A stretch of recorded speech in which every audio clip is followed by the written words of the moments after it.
In 2025, aliens occupy Earth and first enclose cities with 300-meter walls to limit human movement. Welcome to day 348 of our occupation. If there is no struggle, there is no progress. One day, truck driver Will bids farewell to his wife Katie and their children, Grace and Bram, and drives to work through the streets of Los Angeles, patrolled by soldiers in red helmets.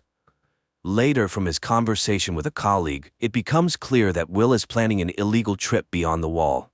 He reaches a smuggler who places him in a metal box and covers it with ice. That's when Will discovers he has a fellow passenger, to whom he reveals he's looking for his 12-year-old son left behind the wall. Soon the vehicle enters through the gates, then an explosion occurs, flipping the truck over. Dazed, Will crawls out only to be captured by the red helmets. That same morning, Katie goes to an underground dealer for forbidden insulin. By restricting medicine, the invaders weed out the weak, making it very hard to obtain. She presents a bottle of alcohol for trade, but finds the insulin spoiled. She has to fight her way out with a pistol, risking drone detection and death for all. But Katie can't afford to be robbed. Meanwhile, Will is imprisoned, unable to call his wife. Katie is indeed worried, as walking the streets at night is prohibited. Then her sister Maddie arrives with her son, who needs the insulin. Katie assures she will find the medication and asks to stay with the children. She goes to her husband's colleague, who lies about not knowing Will's whereabouts. Katie has to return home empty-handed. Suddenly an alarm blares over the city. Katie hides under a military truck parked at the curb. A drone hovers above just as a prisoner is shoved into the vehicle. Just when Katie seems doomed, the truck starts moving and the drone flies away. The woman makes it home. In the morning, she visits her friend Broussard and reports Will's disappearance. It turns out he, like her husband, was with the FBI before the aliens arrived. He asked her to return home while he checks his remaining contacts, but Katie goes to the hospital, where she learns of the explosion at the city's entrance. Amidst the chaos, she sneaks into a storeroom and steals several vials of insulin. In prison, Will hears his cellmate's confessions, soon to be sent to work at a factory for the aliens. Then soldiers arrive, one shouting Will's real surname. He's recognized and taken to the Green Zone, where the world's leaders now reside. There, he's met by Snyder, a representative of the Los Angeles governor. Snyder knows Will's military and FBI background and his knack for catching dangerous criminals. Since the military and police vanished after the aliens' arrival, Will had to hide, but now Snyder needs his help, offering his family full protection in return. The Masters demand security, so Will lead a special unit, infiltrate the rebels, and capture their leader Geronimo. As the alien spacecraft is about to launch, Snyder takes Will to the balcony, hoping to persuade him to switch sides. If he refuses, his family will be sent to the factory. At night, the red helmets bring Will home, frightening his family, but he reassures them, explaining he was just in an accident. However, Katie realizes her husband is lying. Hearing he went to look for Charlie, she cries, but the news of Snyder's proposal enrages her. She would never become the wife of a traitor. In the morning, the family is woken up by the smell of bacon, and upon entering the kitchen, they find Snyder there. He has prepared breakfast and even brewed coffee, which is now impossible to find. As he eats, he lists all the benefits of their new status: security, a personal tutor for the children, good food and work. Moreover, the aliens allow the couple to reopen their old bar. However, Will is only willing to agree in exchange for the return of his son, who is in another block. Snyder promises to consider this option. The next morning, Katie arrives at an unassuming house where members of the resistance, whom she informs that the occupiers have hired her husband to find them, await her. The following morning, Will goes to work, quickly realizing that Snyder deceived him. Instead of becoming the commander of a special unit, he is subordinated to Phyllis, who assigns him to find the guy who planted an explosive device at the city entrance. He is partnered with Bo, an old policeman. Meanwhile, Katie arrives at her bar and finds her lost son's belongings. Broussard interrupts her cleaning, wanting to know what the police have found out about the explosion at the customs, but Will has just started his job and has no information yet. Meanwhile, Will and Bo approach the house where the girlfriend of the wanted criminal lives, and by deception, they force him to run out the back door. The agent catches up with him when suddenly a drone appears. Will fearlessly looks directly into the lens, and it instantly disappears. The police bring the detainee to the station, where Will's arrested colleague is found. The man begs Phyllis to release him as his informant, but she refuses. Then Will goes to his trailer, but his family is no longer there because the woman and child are entering his house at that moment. After hiding the mother and son upstairs, Katie drives to Broussard as the couple needs new documents, but he refuses to help as the resistance cannot take risks. Katie leaves. At home, she confronts Will, who, learning that his friend's family is with him, takes them to a man who makes fake documents. On their way, they are stopped by the Red Helmets. However, after checking the pass, they let him go with apologies, leaving Katie in a state of shock. They safely arrive at the Masters, and while he makes the documents, Will tells Katie that he caught the guy who planted the bomb. And once he finds Geronimo, they will be able to bring Charlie back. Later, Will takes the woman and child to a camp where displaced people live. Katie meets with the resistance leader. Alexander calms her down, as the caught boy belongs to another group, but he promises to warn them. At the station, Will discovers that a group of prisoners is being prepared for shipment to the factory. Phyllis asks him to resign himself. During the arrival, the city's entire defense was destroyed in 8 hours. What can a bunch of rebels do? At night, Katie comforts her distraught husband when he is informed that the suspect has divulged the location of his accomplice's hideout. He leaves, and Katie rushes to the phone to warn Broussard. Meanwhile, the prisoners are brought to the location, forced to strip, disinfected, and then redressed. At the same time, the Red Helmets arrive at the location named by the detainee and find only the bodies of rebels. Will realizes that there is a spy among the police.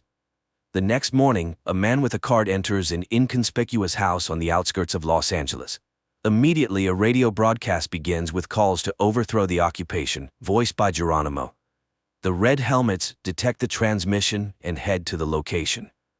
At the same time, Bram duplicates the broadcast recording and hides the cassettes under the bed, but the military, storming into the house, find no one there. That same day, Katie participates in a resistance armed attack on a food truck for the first time. During the operation, one of their comrades, Kim, is fatally wounded. Katie tries to help him, but Broussard finishes the boy off, shocking Katie. Then, drones arrive and start shooting random passers-by. However, Broussard calculates the authorities' response time to the incident. After the operation, Katie rushes home and barely manages to wash off the blood traces. She is so shaken that she doesn't want to explain anything and locks herself in her room. That day at school, Bram gives a cassette to his teacher, who notices a change in the pattern of the alien ship's takeoffs. He saw a very large object circling Earth in the sky and now intends to make a more powerful telescope. The police arrive at the scene of the incident. Will notices the body of a boy who was clearly finished off. Phyllis orders to take his photo and quickly learns his name. After that, the Red Helmets go to his house and arrest his parents. Will is outraged by this and fails to notice Broussard in the crowd, who heads to the resistance base and reports what happened. But Alexander is confident that Kim left no traces. Will then goes home, where Katie explains her morning behavior with the things found in the bar belonging to their son. Distraught, Will blames himself for being powerless against the Masters, but his wife promises her support. Later, Katie goes to meet Broussard. He justifies his actions as saving Kim from torture, but now she needs to extract everything her husband learned during the investigation from him. At the same time, Bram's friend asks for his help and leads the boy to an underground tunnel beneath the wall, where her brother slipped and injured his leg. It turns out their father worked there before the arrival, and now they use the tunnel to get beyond the wall. Will and Bo go to a cultural center, listed among the places visited by the deceased Kim, and find a rebel weapons cache. At the same time, Bram's friends tell him they've been going to the other side for 6 months to get food, as there's no one beyond the wall. Alexander learns about the lost weapons and asks Broussard to warn Katie about the inadmissibility of her husband's actions. He fulfills this request, but Katie is more concerned about her family's safety. Nevertheless, in the evening, she opens the bar to visitors. Suddenly, in the midst of the festivities, Snyder walks in. The man congratulates everyone on the opening of the establishment and then explains to Will that by revitalizing such places, the Masters allow people to safely release tension.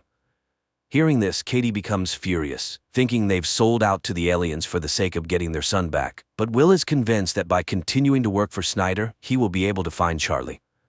Later, he speaks with Bo again about the spy. However, the former policeman, who has faced betrayal, doesn't believe in such a possibility. Meanwhile, Katie tells Broussard that the quick finding of the Resistance's premises is explained by a huge database in a woman who knows how to use it.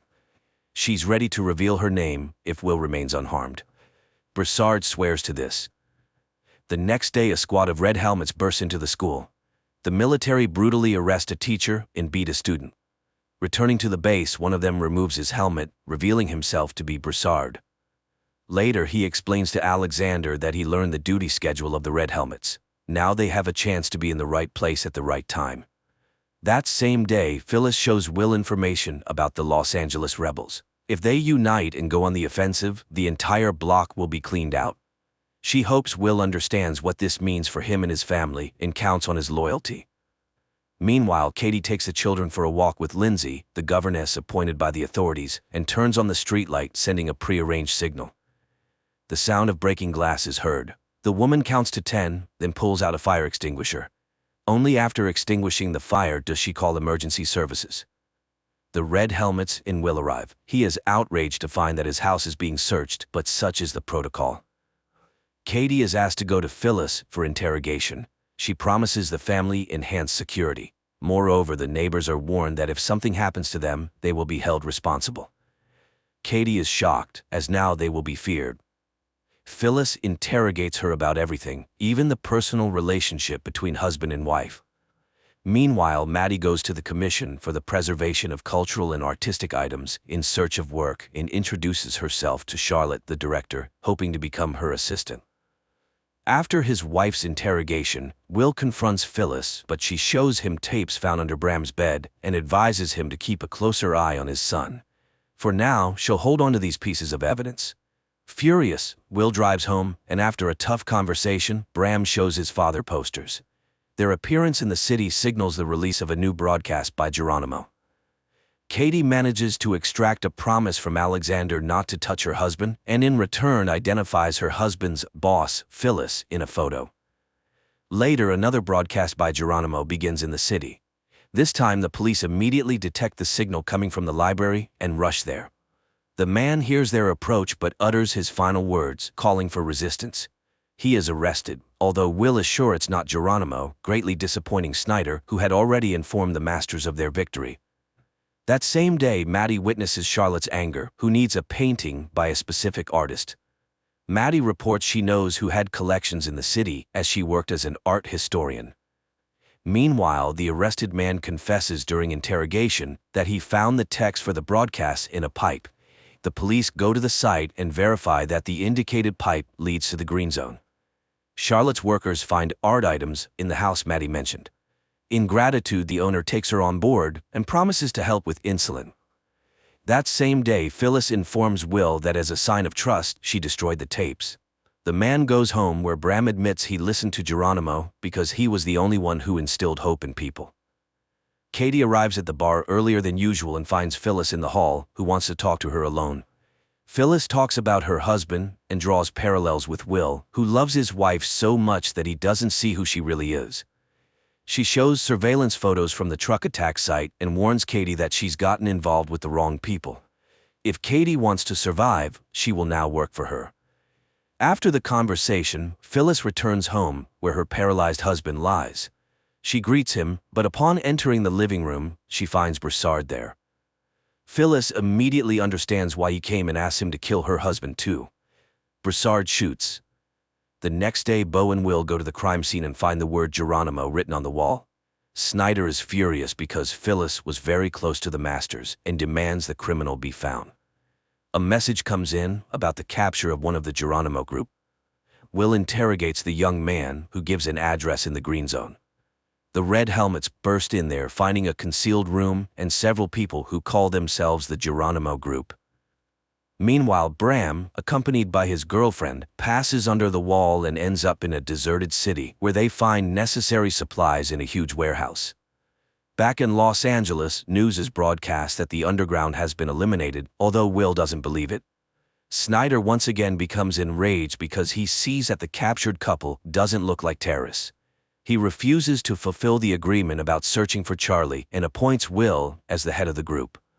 Will immediately begins searching for the mole, and Phyllis's assistant, Jennifer, reminds him of his wife, suggesting he might be the source of the leak. Returning home, Will sees Bram giving his sister markers brought from beyond the wall, but the son lies that he traded them for oranges. Snyder interrogates a man who claimed to be Geronimo, but he confesses that he is just an actor. Snyder convinces him to play out his role in exchange for being sent to another block. At the same time, Bram rushes to his teacher and promises to get him a powerful lens for his telescope. Will, secretly from his wife, searches the bar but finds nothing incriminating except for a book he doesn't recognize. The trial of Geronimo is broadcast on all channels, featuring relatives of the terrorism victims, and a scaffold for execution is erected in the square. The actor plays his role, believing Snyder's promises to eradicate terrorism. He realizes he's been deceived only when he finds himself on the scaffold, but can do nothing about it. Immediately after the execution, Snyder invites Will to join him, promising to show him something unusual. At the same time, Alexander's group prepares for a new attack, with Katie among the rebels. On the way, Will expresses his outrage to Snyder, who achieved nothing by executing the actor, but Snyder reminds him of the need to pacify the population and that he's bought time to search for the real Geronimo. Snyder's car moves through the city, guarded by a group of red helmets, including Broussard. At one of the turns, a decoy road worker sends them on a detour, and when the convoy slows down, Broussard shoots his colleagues. Snyder tries to run, but Will locks the doors as the car is armored. Rebels, disguised in red helmets uniforms, shoot at the car and manage to pull the door off, but Will shoots from inside and still gets Snyder out of the fire. Drones appear, but the rebels manage to escape. Will leads Snyder into the bar where Katie arrives at the same time. Snyder is hysterical, but Will cannot guarantee protection by his own means. Katie asks Will in private not to risk himself for such a worthless person, but Will cannot leave a person without help. Realizing that the phone doesn't work, he goes outside to a payphone to call for backup. Meanwhile, Alexander, learning about Will's role in saving Snyder, is furious, but then Katie communicates via radio that the traitor is in the bar. She returns to Snyder and keeps the conversation going to lower his guard. He boasts about being a professor of economics, which earned him a high position. He mentions there are 7 more colonies, but he doesn't know what happens beyond them. Will returns, announcing that he has managed to call for reinforcement and it's on its way. Katie bandages Will's wound, and he confesses that Geronimo is a collective image, not one person. Katie asks not to interfere with Snyder's killing, but Will reminds her that another will take his place. Then, Snyder reveals that his people have found their son, and he is currently negotiating Charlie's return. Suddenly, there's a knock on the door. They hide Snyder in the bathroom. Broussard enters in a red helmet's uniform and searches the place. Katie leads him to the basement, asking to ensure Will's safety, but he can't guarantee anything as her husband is always diving into the fray. Broussard eventually leaves, but Will is sure he is a member of the resistance and will return with backup. They barricade the doors with Snyder, who again mentions Charlie, infuriating Katie as she's tired of his blackmail. Meanwhile, the rebels try to break into the bar, but fail. A frightened Snyder tells Will that the masters have tested virtually every person, thus filtering out those they don't need, but he has never seen the aliens himself. As the rebels continue to press, Will orders Katie to hide, readying himself to defend Snyder. Then a smoke grenade is thrown in, the militants storm in. Will opens fire. When one of the rebels finds Will, Katie shoots him, but Broussard aims at her, and her husband forces her to drop the weapon. The rebel herds them into the basement and leaves. However, Will finds a machine gun and chases after him, but by the time he gets upstairs, everyone is gone. Then, the real red helmets arrive and pull Snyder from the closet where Will had hidden him. In the evening, Will tries to reassure Katie, explaining that Snyder's tribunal was just a farce. There is no people's hero, and those who attacked them have no relation to Geronimo. Meanwhile, Alexander concludes that Katie is a double agent, simply leading them on. Meanwhile, Maddie starts a relationship with Charlotte's husband, Nolan, who is the leader of the New Age Preacher Church. At the same time, Will identifies Broussard by photo, having seen him among the attackers, and receives an order to find and arrest him. The red helmets head to his address, but when they begin to storm the house, it explodes. Will questions Broussard's squadmates, and one mentions a distinctive feature, a tattoo on the chest, which Will recognizes as a Special Forces sign. Broussard infiltrates a restricted area, where he steals the corpse of a dark-skinned man of similar age and build. Along with Alexander, they place it in a car and burn it. Throughout, the leader convinces Broussard of Katie's betrayal. Later, the police find a burnt car with a charred body inside, matching the description of the bar attacker, but Will once again doubts everything. Katie tries to contact the underground, but can't manage to do so. Finally, she finds an encrypted message with the name of a meeting place where a car with Broussard at the wheel awaits her. Meanwhile, Will's assistant Jennifer finds in the database 14 people with Broussard's face, and he realizes that Broussard is not just a military man, but a former FBI agent. Broussard takes Kate out of the city and asks her difficult questions, as she shot one of her own, but Katie reminds him that she laid out one main condition from the start: her family must be untouchable. She joined the fight and served the cause faithfully. He doubts her loyalty. She leaves, unwilling to continue the conversation. Broussard goes to one of the resistance members, Rachel, and tells her about Alexander's order to eliminate Katie and how he couldn't go through with it. Will arrives at Snyder's in the Green Zone and reports that Broussard is called something entirely different, and he's very skilled in his field, but he'll definitely find him. In response, Snyder gives him an envelope containing a recent photo of Charlie. Will brings it to Katie, and through tears she asks her husband to rid themselves of Snyder's control. He promises to do so when he is ready. Meanwhile, Charlotte learns about Maddie and Nolan's relationship and threatens to fire her. Nolan decides to remind his wife of her place and offers Maddie to become his assistant. The police receive new information, with which Will goes home. He shows his wife a photo of Broussard and tells her that his fingerprints were found in their bar. This means he was there before. Katie says she doesn't know him, but Will shows her photos of his victims, and she recalls that he indeed visited them and said he lived in his mother's house and was fixing it. Jennifer immediately finds Broussard's mother's house through receipts from construction stores. Rachel comes to Katie, confessing that Broussard indeed killed many, but it's part of the resistance. Katie reminds her that she almost became one of his victims, but Rachel reminds her that Broussard didn't carry out that order. Then Katie calls Broussard and warns him that Will has figured him out. The red helmets go to Broussard's mother's house, but it's empty. The abandoned tools make it clear he received a warning. Will calls out to a neighbor who turns out to be Alexander, and he says he hasn't seen his neighbor. Will leaves but then stops. On Broussard's table lies the same book as in his wife's bar. Will's partner ends up at a factory where people often get sick and die. It turns out the factories are built on the moon. Will shows his children a photo of Charlie and admits he only started working for the government to get him back. That morning, the governor of the Los Angeles block arrives at Snyder's to inform him that the chief minister of the Pacific region is coming for an inspection. He assures everything is going well, but the woman is very doubtful. Katie goes to Rachel and learns that her underage sons are also in the resistance. She is stunned by the woman's courage, but still announces her departure from the group, fearing for her family. Rachel promises her support. Alexander calls Will and declares that his wife is the mole leaking information to the rebels. He sets up a meeting place. Will goes there. He immediately recognizes Broussard's neighbor, who confesses that he is the head of the cell and is willing to betray everyone for the right to leave the block. Meanwhile, Broussard meets with the leader of the youth cell of the rebels, from whom he receives information about the arrival of an important person. Will returns to Beau and tells him everything. Later, he goes to Snyder and conveys Alexander's conditions. Snyder demands a personal meeting. In the evening, Katie returns to the topic of Charlie. If Snyder knows where he is, why can't he bring him back? But the conversation shifts to the meeting with Alexander. He reveals he is ready to betray the entire cell, and Katie immediately leaves for the bar, signaling Broussard along the way. Bram and his teacher observe the moon and notice changes in its surface. It seems that's where the alien mines and warehouses are located. That evening, Broussard comes to the bar, where Katie tells him about the leader's betrayal. He immediately goes to Alexander and starts asking questions, but Alexander demands he stop all communication with Katie and prepares for a new operation.